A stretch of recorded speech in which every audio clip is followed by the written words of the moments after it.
नवंबर 1961 में Marvel comics की comic book fantastic four publish हुई, जिसमें ये 4 एस्ट्रोनॉट्स रीड, जॉनी, बेन, शू स्पेस में जाते हैं without cosmic radiation shield. Space में एक स्टॉर्म से इनका स्पेसक्राफ्ट क्रैश हो जाता है और कॉस्मिक रेडिएशन से उनमें कुछ चेंजेस आ जाते हैं। Reed can stretch his body like a rubber band. Sue invisible हो सकती थी। जॉनी अपनी बॉडी को फायरी प्लाज्मा से कवर कर फ्लाई कर सकता है और Ben has turned into a hulking rockman. The first super hero family of Marvel universe. इस एरा में हमें वो सुपर हीरोज मिले जिनकी मूवीज देखते हुए हम बड़े हुए हैं। The son of Odin and the mother earth, Thor the god of thunder, a genius billionaire like Tony Stark. इनके अलावा Doctor Strange, X Men, Ant Man, Hulk, Black Panther, Captain Marvel भी हमें इसी एरा में मिले। 1962 में मार्वल कॉमिक्स के editor in chief Stan Lee ने एक नए सुपर हीरो कॉमिक कैरेक्टर के बारे में सोचा, स्पाइडरमैन। उन्होंने अपने इस विजन के बारे में अपने एक कलीग स्टीव डिट्को को बताया। स्टैन ली और स्टीव डिट्को के विजन ने जन्म दिया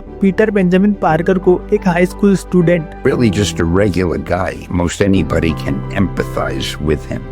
He could be you or me or एक इंटरव्यू में स्टैनली ने बताया है कि वर्ल्ड वॉर 2 खत्म होने के बाद यूनाइटेड स्टेट और सोवियत यूनियन के बीच एक कोल्ड वॉर चल रही थी। दोनों देश सुपर पावर बनने की रेस में लगे हुए थे। न्यूक्लियर वॉर का खतरा तो था ही, चारों तरफ बातें होने लग रही थी रेडियो एक्टिविटी की बातें उस वक्त बहुत ज्यादा न्यूज में थी। इसी से इंस्पायर होकर स्टैनली ने सोचा कि उनके इस नए सुपर हीरो को सुपर पावर्स मिलेंगी एक रेडियो एक्टिव स्पाइडर के काटने से। radiation was very much in the news at the time.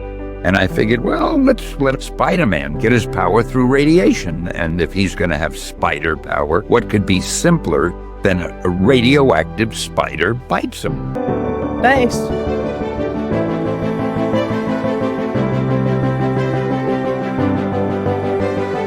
Spiderman का डेब्यू हुआ 1962 में अमेजिंग फैंटेसी 15 में। लोगों को स्पाइडरमैन खूब पसंद आया। स्पाइडरमैन की इसी पॉपुलैरिटी को देखते हुए मार्च 1963 में स्पाइडरमैन की एक अलग से comic book series the amazing Spiderman start की गई। स्पाइडरमैन के ओरिजिन की कहानी आप सबको पता है, पर फिर भी एक बार शॉर्ट में बता देता हूँ। Peter was born in Queens, New York. Peter के पेरेंट्स मैरी और रिचर्ड पार्कर CIA एजेंट्स थे जो कि रेड स्कल के अगेंस्ट इंफॉर्मेशन इकट्ठा कर रहे थे। एक दिन उसे ये बात पता चल जाती है और वो उन्हें मार देता है। पीटर की परवरिश अंकल बेन और आंट मे ने की थी। बचपन से ही फेलो स्टूडेंट्स पीटर को स्कूल में बुली करते हैं। फिर एक दिन जनरल टेक्टोनिक्स के एक साइंस एग्जीबिशन में पीटर को एक रेडियो एक्टिव स्पाइडर काट लेती है और उसमें सुपर पावर्स आ जाती है। शुरू में पीटर को लोगों की मदद करने में कोई इंटरेस्ट नहीं था, कोई मरे या गिरे उसे किसी से मतलब नहीं था, क्योंकि इतने साल लोगों ने उसे बुली करा था। उसने अपना स्पाइडरमैन पर्सोना भी रेसलिंग रिंग में अपनी आइडेंटिटी छुपाने के लिए बनाया था। फिर एक दिन पीटर स्टूडियो से निकल रहा होता है, तभी एक चोर वहाँ से कुछ चुरा कर भाग रहा होता है। पीटर चाहता तो उसे रोक सकता था, लेकिन वो उसे जाने देता है। कुछ दिनों बाद अंकल बेन की डेथ हो जाती है। तब पीटर को पता चलता है कि जो इंसान उस दिन स्टूडियो से कुछ चुरा कर भाग रहा था, उसी इंसान ने अंकल बेन को मारा था। उसे समझ आता है कि अगर वो उस दिन उसे रोक लेता, अंकल बेन जिंदा होते। इस मोमेंट पर पीटर को रियलाइज होता है with great power comes great responsibility. Spider Man का टीवी पर डेब्यू 1967 में with an animated TV series. लेकिन इन सब चीजों ने तो स्पाइडरमैन को सिर्फ लोगों तक पहुंचाया। लोगों को स्पाइडरमैन इतना क्यों पसंद आया? हम लोग सुपर हीरोज को पसंद करते हैं कई सारे साइकोलॉजिकल, इमोशनल और कल्चरल फैक्टर्स की वजह से। बहुत लोग स्टीव रॉजर्स को पसंद करते हैं उसके करेज, उसके सेल्फलेस होने की वजह से। No matter what the situation is, he always stands for what is right. और स्टीव की बात उन लोगों से रिलेट कर पाती है जो लोग मॉरल क्लैरिटी और एथिकल प्रिंसिपल्स में बिलीव करते हैं। बहुत लोग टोनी स्टार्क को पसंद करते हैं उसकी लार्जर देन लाइफ पर्सनैलिटी की वजह से, टोनी स्टार्क के कॉन्फिडेंस और उसकी यूनिक सेंस ऑफ ह्यूमर की वजह से। लेकिन इन सारे सुपर हीरोज में तो कुछ ही ऐसी चीजें हैं जिससे लोग रिलेट कर पाते हैं। अगर ऐसा कोई सुपर हीरो है जिसकी जिंदगी बिल्कुल आम इंसान की तरह है, तो वो स्पाइडरमैन ही है। Spiderman is called everyone's super hero. He is a regular guy with everyday problems. Peter Parker एक मॉडेस्ट बैकग्राउंड से बिलोंग करता था। उसे विरासत में कोई पैसा नहीं मिला था। उसे अपनी लाइफ में जो कुछ करना था खुद ही अचीव करना था। जैसी जिंदगी पीटर पार्कर की थी, हम में से ज्यादातर लोग वैसी ही जिंदगी जीते हैं। बस एक ही चीज जो पीटर पार्कर की जिंदगी में अनोखी हुई थी, वो थी उसे एक रेडियो एक्टिव स्पाइडर का काटना। पीटर की हाई स्कूल की लाइफ में जैसे एक्सपीरियंसेस थे, वैसा बहुत लोगों के साथ होता है। पीटर को स्कूल में बुली किया जाता है। पीटर मेरी जेन वॉटसन को इम्प्रेस करना चाहता है, लेकिन कुछ बोल नहीं पाता। ऐसा स्कूल में बहुत सारे लड़कों के साथ होता है। वो किसी को पसंद करे और उसके सामने कुछ ना बोल पाए। इस वजह से यंगर ऑडियंस स्पाइडरमैन के साथ अपने आप को रिलेट कर पाती है। एक कमी जो पीटर पार्कर की लाइफ में थी, जिससे हम में से ज्यादातर लोग उसे खुद से जोड़ सकते हैं वो थी पैसे की कमी। कॉमिक बुक हो या फिर मूवीज हो, ऐसे कई सारे मूवमेंट्स हैं जहाँ पर पीटर पार्कर को पैसे की कमी से परेशान होते दिखाया गया है। पीटर जब मेरी जेन वॉटसन को एक लड़के के साथ कार में जाते हुए देखता है तब उसे एहसास होता है कि बिना कार के प्यार नहीं हो सकता। लड़कियों को सिर्फ प्यार नहीं चाहिए, उन्हें तो पैसे वाले आदमी का प्यार चाहिए। ऐसे और भी कई सारे मोमेंट्स है पीटर की लाइफ में। रेंट नहीं पे कर पाने की वजह से उसका लैंडलॉर्ड से रोज सुनाता है। पैसे की कमी की वजह से आंट में को अपना घर छोड़ना पड़ता है। गर्लफ्रेंड के लिए कार तो दूर की बात, फूल तक खरीदने के पैसे नहीं है। ये चीज पीटर पार्कर के फाइनेंशियल स्ट्रगल को दिखाती है और हम में से ज्यादातर लोग फाइनेंशियली स्ट्रगल करते हैं, तो जैसे हम पीटर पार्कर के साथ खुद को रिलेट कर पाते हैं। जिन लोगों ने अपनी लाइफ में पैसे की कमी कभी महसूस की हो तो स्पाइडरमैन की कहानी उन्हें खुद के जैसे ही लगती है। पीटर को स्कूल लाइफ में बुली किया जाता है, उसके फ्रेंड्स के द्वारा उसका मजाक बनाया जाता है। ऐसा बहुत सारे बच्चों की स्कूल की लाइफ में होता है।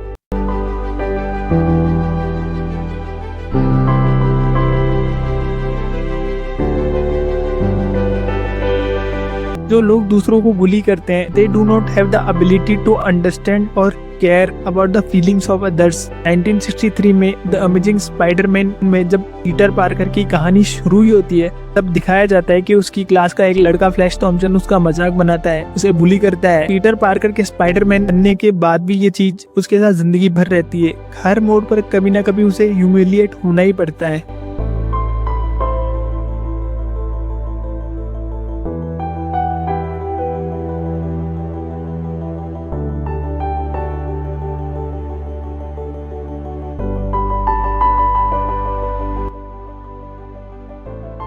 जो भी अच्छी या बुरी चीज पीटर पार्कर की लाइफ में होती है उसे वो एक्सेप्ट करता है। शुरू में भले उसे अनसर्टेनिटी महसूस होती है, लेकिन जो भी चेंजेस उसकी लाइफ में आते हैं, like we feel anxious about each new chapter of our life, पर फिर भी हम उन्हें एक्सेप्ट करते हैं। जैसे कि अपनों को खोने के बाद मूव ऑन करना हो, कॉलेज में नए फ्रेंड्स को एक्सेप्ट करना हो, ग्रेजुएशन कंप्लीट करना हो। कॉमिक बुक में पीटर पार्कर को बड़े होते हुए दिखाया गया है, from a teenager to a matured man.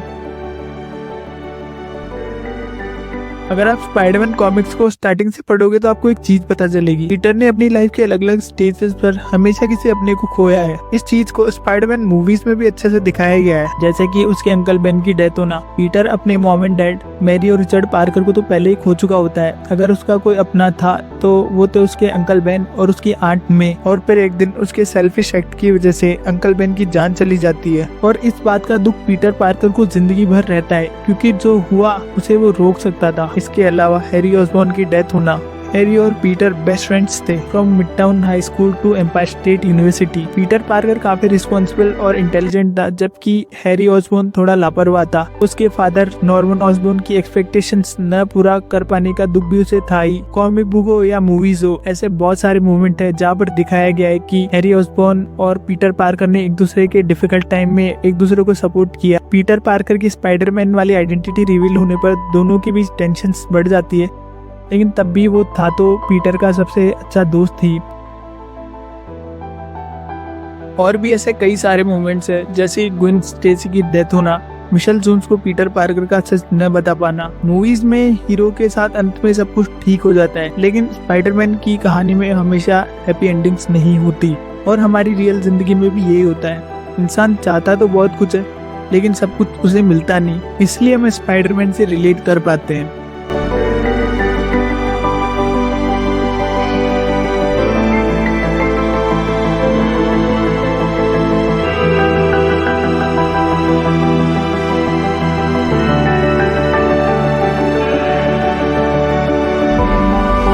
Spiderman की जो सपोर्टिंग कास्ट है वो भी एक इम्पोर्टेंट रोल प्ले करती है स्पाइडरमैन को आगे बढ़ाने में। स्पाइडरमैन के अर्ली करियर के बारे में बात बहुत अच्छी थी कि उसकी supporting cast aunt May Mary Jane Watson, Gwen Stacy, Harry Osborn, Ned Leeds, John Jameson, Flash Thompson, सबको रीडर्स से काफी प्यार मिला, चाहे वो सारे विलन कैरेक्टर्स ही क्यों ना हो। इन सब के अलावा बहुत सारे कैरेक्टर्स हैं जिन्हें हम उतना ही जानते हैं जितना हम स्पाइडरमैन को जानते हैं।